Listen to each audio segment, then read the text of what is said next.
back to Shattering Myths. I'd like to continue our passage through Questioning Paul. Questioning Paul, if you'd prefer to read what we're sharing, it is available at questioningpaul.com.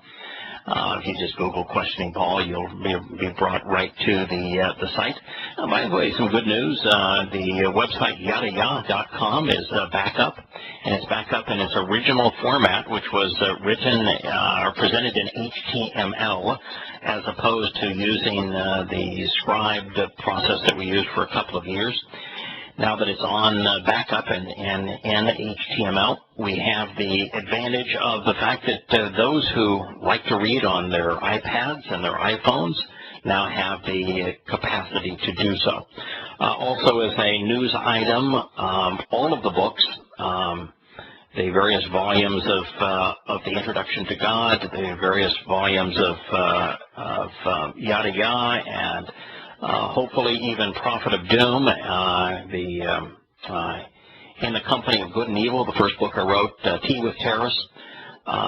The hope is to very soon have all of them available for Kindle. Now, in the Kindle format in the Amazon store, they have to be sold. They'll be sold for a fairly nominal cost, and the proceeds that we receive from that cost will be used to defray the rising cost of hosting the sites where they're all available free. But for those who would like to own a copy of these books and have them on their Kindle, that is soon going to be possible.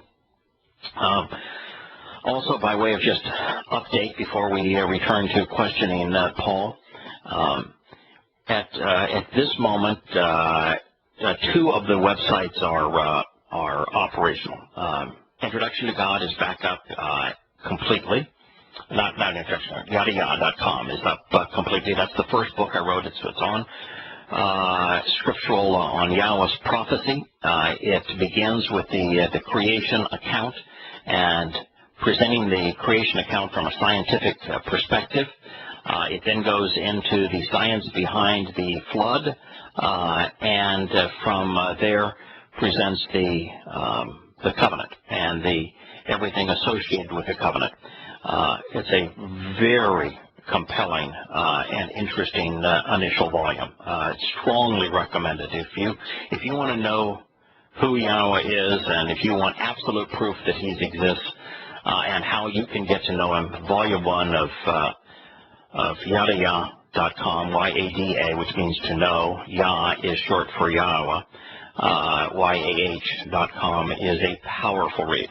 The second volume of the book is also powerful. It's based upon the 7 invitations to meet with Yahowah each year. It explains what they are, when these dates occur, what we can learn from them, how we can benefit from them. It is the path from our world to God's home, and therefore about being part of His family and also being saved by Him. It is about the best investment of your time that I can think of. The third volume of the book is devoted to a comparison between Israel at the time of Hosea, around 700 BCE, and the West today. It is an interesting comparison that provides a number of insights that are quite helpful. The book then presents the eyewitness accounts of what occurred in 33 CE, but not from the perspective of the disciples, but instead from the perspective of the prophets. And so it will provide readers with precisely what occurred as eyewitnesses 1,000 years before the events took place, particularly David, and Yeshaya, Isaiah, what they were given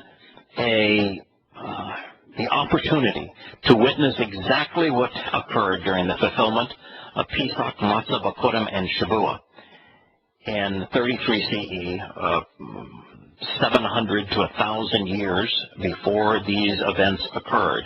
And their presentation is vastly more accurate, complete, and insightful than anything you would read in Yahuwah or in Matanya, the two disciples' books presented in the Greek eyewitness accounts. So that's also available for your consideration. And quite soon we'll have the first 4 or 5 chapters up of the last days, so that you will have the opportunity to see what God says is on our immediate horizon. We, in this show, devoted several months to presenting the prophecies of Yahowah 17 and 18 because they are so relevant to our day. They chronicle the proxy war being fought in Syria. Will tell us what the consequence of that war ultimately is, how it's going to lead to sacrificing Israel, making the nation thinner at the waist, how that's going to invite Islamic terrorists to flood into the country and in great numbers, and the devastation that they will bring, as well as an overt appraisal that is condemning of the United States in the midst of all of that. We are hopeful that within a week's time we will have the Introduction to God up. I think now you can actually click on the PDFs. But we'll have Introduction to God up in HTML probably within a week's time. We have no idea what we're going to do with Prophet of Doom. You know, the denial of service attacks on it perpetrated by Muslims who don't want anyone to know the truth about how revolting Muhammad was, how disgusting Allah is, and a book that they can't refute because it's based entirely on the 5 earliest Islamic sources. The cost of trying to bring it back up is something that is of, well, it's just unpalatable. This current month, for example, within this last month, Rackspace, who has hosted the site, charged me $3,000 and didn't even have the site up. So they charged me $3,000 because of the denial of service attacks on a site that they didn't even have up at the time. So it's, you know, just extraordinarily abusive on behalf of Rackspace to have me pay a penalty for a service they were not providing. But to offset that is extraordinarily costly. I don't know what the solution is other than perhaps just making the book and also Muhammad's own words, the topical arrangement of what Muhammad had to say, making that available via Kindle or that kind of download may be the best that we will be able to do in that regard. So that's an update as to where we are. Now, returning to questioning Paul. This is towards the end of the Sermon on the Mount, and we are considering what Yahowah had to say because what he had to say was the antithesis of what Paul said. If you listened to us these last few weeks, you recognize that Paul, in the middle of the book of Galatians, his letter to the Galatians, in the 3rd chapter, said that the Torah could not save, that the Torah had been done away with, that the Torah was mean-spirited, and that the Torah enslaved. And so we're now considering what Yahowah had to say. That's the real name of the person corrupted to Jesus. What he had to say about that very same Torah, as well as recognizing who you should trust and who you shouldn't trust. Just because you see someone's letter in your Bible doesn't mean that that person's letter ought to be there or that it is inspired. Yahowah told us how we can determine whether somebody is speaking the truth or not, and so did Yahowah. Now, with Yahowah's comments, he is saying something that is extraordinarily profound, and that from his perspective, it's all or nothing. That if a person professes anything that is untrue while claiming to speak for God, then everything that they themselves are rotten and their letters are rotten. That so long as there is any statement that's inappropriate, and we've just considered 4 where Paul lied, where he misquoted Yahowah, took his statements out of context and twisted them to imply the opposite of what God actually said. that any one of those by itself is sufficient to discard all of Paul's letters, because he says nothing good comes from a bad tree. Now, from a bad source. The test that Yahowah is applying is all or nothing. It's either all correct or it is absolute rubbish. It's poison. Don't go near it. And since we've already shown, and we will show hundreds more examples of what Paul said was untrue, that even if you like something that he said, the very individual who was the living manifestation of the Word of God said, no, it's rotten. It's all or nothing. So here's more of what he had to say. We're now in Matan Yah. Yah's gift is what his name means, Matthew 7:20. So indeed, by their fruit, you will be able, through careful observation and studious contemplation, actually know and understand them. The word that I've translated as through careful observation and studious contemplation, you'll be able to know and understand them, is the Greek epikonosko. Now, I've made this point, but I need to make it again and again. Yahowah did not speak Greek. He did not speak English. Could he have spoken Greek if he wanted to? Sure, but he didn't.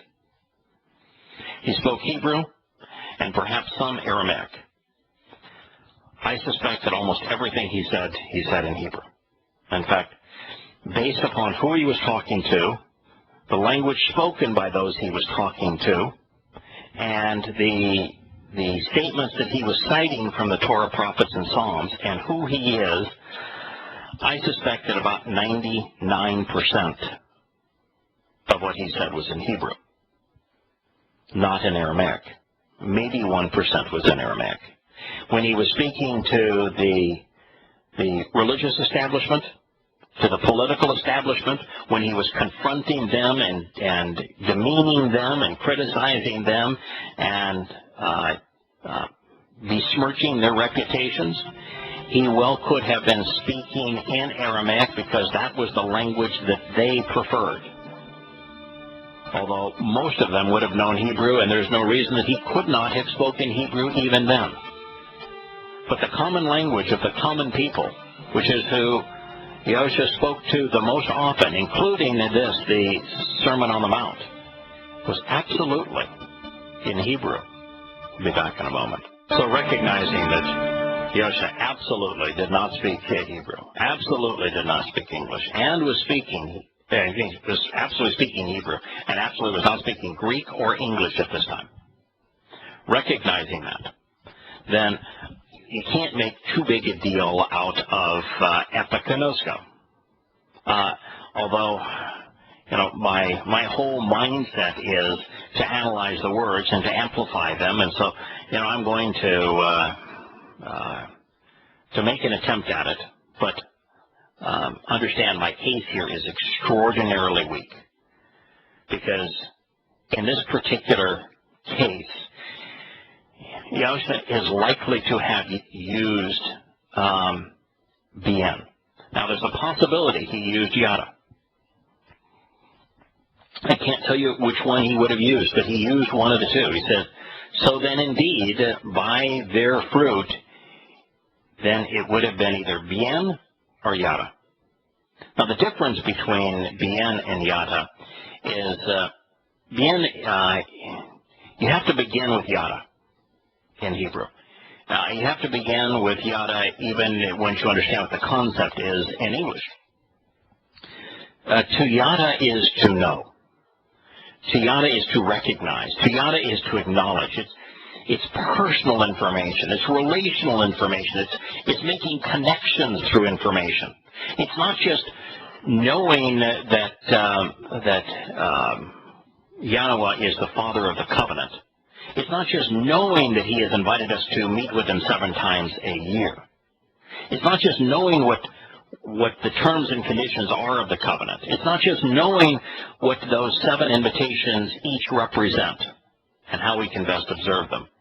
It's by making the connection so that we relate all of them to who Yahowah is.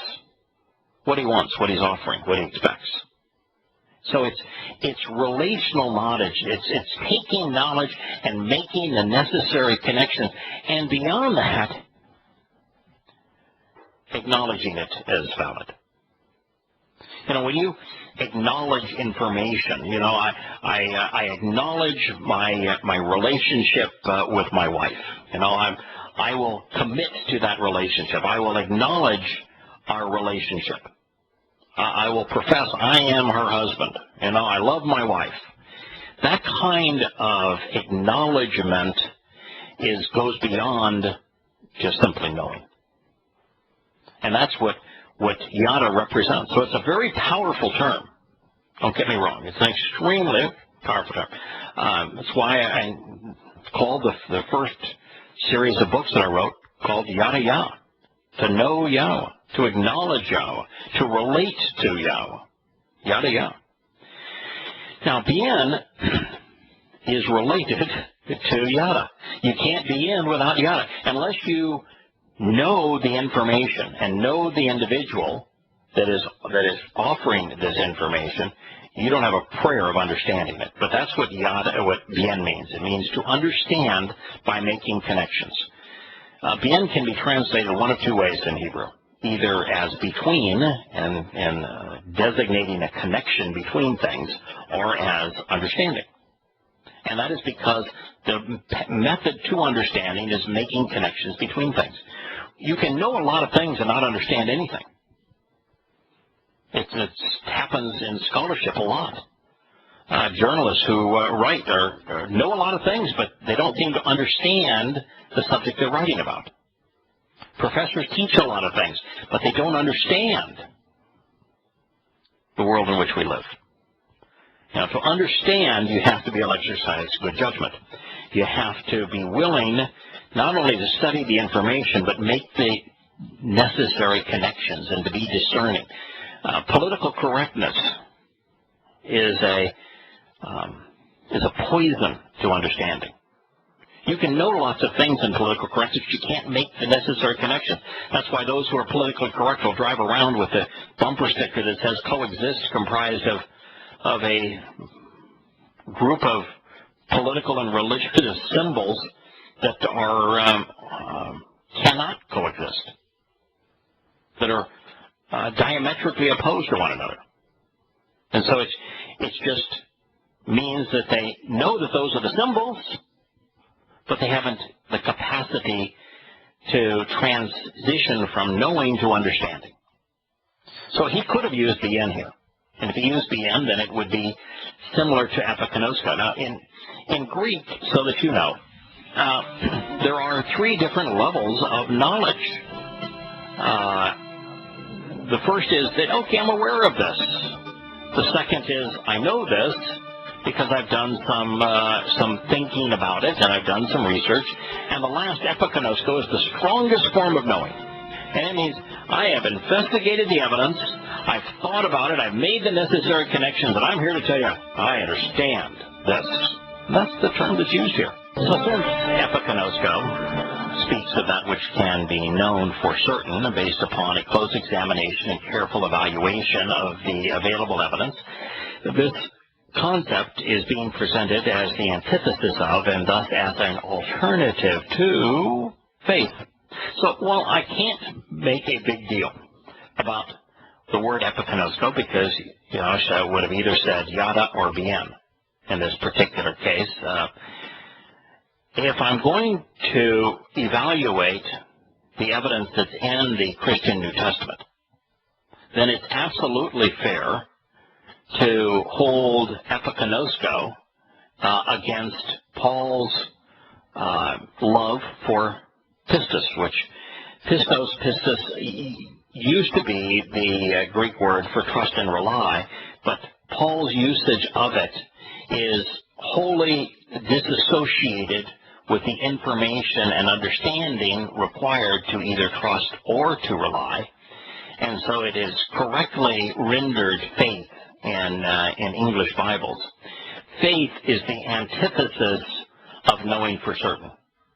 So that comparison in the Greek text is valid. Even though Yahusha didn't speak Greek, if we're going to talk about the so-called Christian New Testament, since it's all in Greek, this comparison, therefore, is valid. And the comparison between epikonosto, which is knowledge for absolute certain based on a comprehensive evaluation of the information available to us and a rational comprehension of it to come to knowledge and understanding with absolute certainty, that it is wholly and completely opposed to the concept of faith. Faith is what you have when you don't know. Belief is what you have when you don't understand. When you know and understand, neither have any merit. It's one of the things that is very difficult for so many people to appreciate. We've been indoctrinated into a culture where people will ask, do you believe in God? And my answer is no. I know Him. Once you know Him, why would you believe in Him? And it's not that I'm special in terms of knowing God. He presents Himself in the Torah, prophets, and Psalms in a way that enables us to know Him. He not only proves His existence through prophecy, He also proves His existence through the precise presentation of the information. For example, His presentation of the creation account, which when you apply what we know, you come to realize that from His perspective at creation, that 14 to 15 billion years is exactly 6 24-hour days on Earth, based upon the nature of relativity and how time moves in depending on one's relative position. And then you look at each of the events in the order that He said that they were conceived and the terminology that He uses. It is impossible that account was scribed 3,600 years ago by a sheep herder. And then when you consider the great soaring oratory, the brilliant commentary, the very merit, the substance of the plan and the relationships that God is sharing with us, and the depth of understanding that is inherent in every word, you come to realize that this is coming from an intellect that is vastly beyond what any human has ever been able to surmise. And then, of course, there's the way that God is most prone to prove His existence, which is through prophecy. Because He exists like the Hebrew language, free in time, not like us, which are stuck in the ordinary flow of time. He is capable as light to witness the past, present, and future simultaneously. That's the way time exists on a photon of light. Time simply is, just like the Hebrew language. There isn't a past, present, and future tense in Hebrew. Hebrew simply is. Always true. And so, when you recognize that as light, He's able to witness our future, actually see where our choices lead us, and then report in our past what we have chosen to do in our future. And He's right 100% of the time, even in the smallest details. That after a while, the only rational choice is to say, this was inspired by a being that isn't constrained by time. And since this being is always right, everything He said is correct, and He is never inconsistent, never contradicts Himself, and is offering the most brilliant plan imaginable, and talks about creation exactly the way it happened, and the time and the order that it happened. You can absolutely come to know Him. He presents who He is in the midst of this text. So there's no reason to believe in God. You can know Him. If you choose not to know Him, that's your fault. Because you didn't take the time. Because you weren't interested. But He can be known. So there's absolutely no reason for belief if you can know. Why would you say, I believe in God, when you say, I know Him? I'd rather like Him. And when you move from belief to faith, this idea that you have faith in the gospel of grace. Well, what in the world is that? There's no such thing as a gospel. There's even at the time that Paul wrote his letters, there were no gospels. Even if you want to pretend for a moment that Matthew, Mark, Luke, and John are gospels, none of the four existed at the time that Paul coined his letter. And even if they did, they weren't called gospels. You can't have faith in a gospel because the gospels didn't exist and they still don't exist. The term that is used in Greek to describe what these things are is euangelion. It means good message or beneficial messenger. It's from you and agelos. Agelos is the Greek word for message and messenger. It's actually for messenger and therefore for message. And you means beneficial, good, helpful. So you can't get gospel out of that. Now, moreover, the grace is the name of a pagan goddess. We went over that in the first part of the program. It's the Charis in Greek. They were the goddesses of lust and party and merriment and hedonism, and they became the Gratia in Rome. In fact, there's a movie out called Pompeii. I've been there. And they're the most frequent frescoes. And they're always shown as a threesome, all naked, all in rooms where the Romans would have been decadent. And so this idea that faith, which is not knowing, and a non-existent thing, gospel, attributed to pagan nude goddesses, and you think that that's going to save you, you're not thinking. And that's the difference between belief and knowing and understanding. And we have an actual surprise here. Normally, Glenn calls in the first 2 hours of the program, and we chat about events in the news. But my line eyes say that Glenn is here, and we're talking about Yosha's testimony at this point. How are you, Glenn? Hello, yeah, okay. Can you hear me all right? I can hear you just fine. Oh, very good, very good. I worked night shift and had paperwork to do, go to the office, blah, blah, blah. So I ended up with this thing now. Okay. Struggling with prepositional prefixes.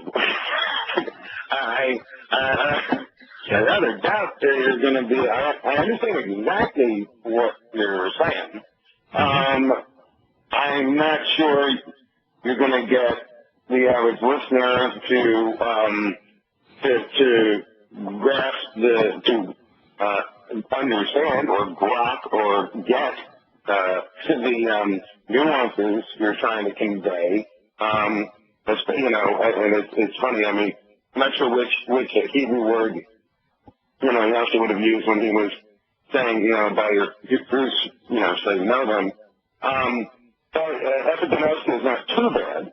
And epigenosko would be a decent, in fact, a really good translation of bien. Gnosko would be a good translation of yada, and elida, which is the common word for recognize in Greek, which means it's just you've taken a look and that's what it appears to be, but you haven't done any research. Well, compared to the English counterpart, understand. Let's say you're looking at the Eiffel Tower from afar, you can see there. But when you stand under it, you understand it. You're right there. Okay. Literally. I mean, that's words like oversee or understand. You have the prepositional prefix giving you the positional aspect. It's supposed to be conveying something about perspective, about that's a really good point there. I've never thought about the English word as a prepositional prefix to understand, but Under is a prepositional prefix on right. stand. No, I understand. No, I'm agreeing with you. I've never, my job here, my mission, is to analyze Hebrew primarily and secondarily Greek, but I don't take much time in trying to add insights into English. But you are right. Understand, and it's a powerful preposition under where you're standing, what you're standing under, because of the fact what it provides is perspective, and perspective is the thing that you gain when you transition from knowledge to understanding. It's perspective that is the net result. Well, and epigenosko, epi is your prepositional prefix. I'm sorry, I'm always there. Epi is a prepositional prefix meaning around. Right. So we have the idea of wrapping your mind around something or walking around it, circumambulating it, really understanding it. Right. Well, excellent analysis of words, and I wouldn't sell our listeners short. Our listeners have a real fondness for words and words being used accurately, and an understanding of the terminology, and I think you've enriched all of us. It was well done, Glenn. As we return and consider this term, whether it be understand, what you're standing under, and Glenn's comment on the Eiffel Tower, you have a perspective of it. You can understand the scope of the Eiffel Tower, even how the rivets and metal pieces are pieced together to create this tower when you're standing underneath it, providing you with a perspective, fascinating insight into the English word. Around understanding is epigenosko. It's the strongest form of understanding in Greek. It was meant to convey that you have done a comprehensive job of evaluating the information that's available, and based upon that you have formed conclusions, and therefore you know or you understand conclusively, not based on opinions, not based on faith, but based on factual information that you've gathered and analyzed. So it's a nice comparison to the concept of faith, which is quite different. Would you agree with that, Glenn? Yeah, and furthermore, like we also have sometimes a colloquial word that help. Like back in the 90s, there was a popular concept among techies. Young techies would say, "Oh, I grok that," G-R-O-K, which was a deliberate.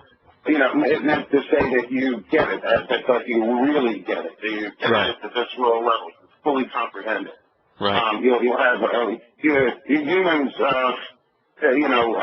conveying that we know is nothing new. We invent words to try and convince somebody to really get something. Or, we say, "I really get that." Would be a good modern English equivalent. Right. But then in terms of knowing, also knowing someone or knowing Yahowah. Yes. One of the things you just got to embrace is that sometimes, people, you open a dictionary, you have more than one definition for a word, Right. And there are just going to be people who aren't going to accept your denotation for the word know.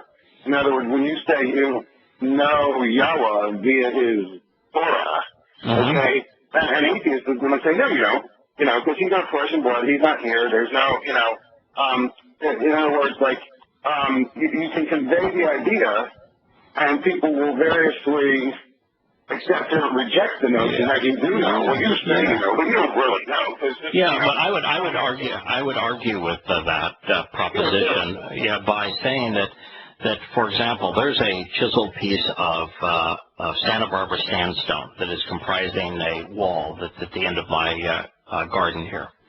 And if I were to analyze that stone, I could come up with the components that comprise the sandstone. And although it's not flesh and blood, it can be analyzed and understood. Words are that way. Yeah, words are that way. Words are the components of communication, and the basis of knowing is words. You can analyze words and come to the same thing. Just because Yahowah is spirit and therefore energy, not matter, doesn't short circuit in any way the process of knowing. And I'm not sure I'll even, well, you know what, I'm not even sure I would, well, this is parsing words, and we think it gets to be a problem. I don't mean to be troublesome, but I might say that I might not even agree that Yahowah is energy, actually, because our understanding of, like, energy exists within space-time. And Yahowah himself characterizes himself as pure consciousness, and he is the one who created the space-time continuum in which matter and energy exist. So I would say that Yahowah actually transcends our comprehension. He is the I am. He is the transcendent conscious one. And that's valid. Yeah. That's valid. But valid up to a point again. And by the way, we're not actually disagreeing on any of this. This is the kind of discussion that I think is going to make eternity more interesting. Is you can have a different perspective on something and discuss it this way. This is actually a meritorious discussion. Yahowah describes himself as light. Does that mean that he is a photon of light? Of course not. What it means is that the best thing that we have, the closest thing that we can understand in our world that describes his nature is light. And so we come to know him more accurately and understand him better when we appreciate his relationship to light. Doesn't mean he is light. It means that helps us know him and understand him. We'll be back tomorrow.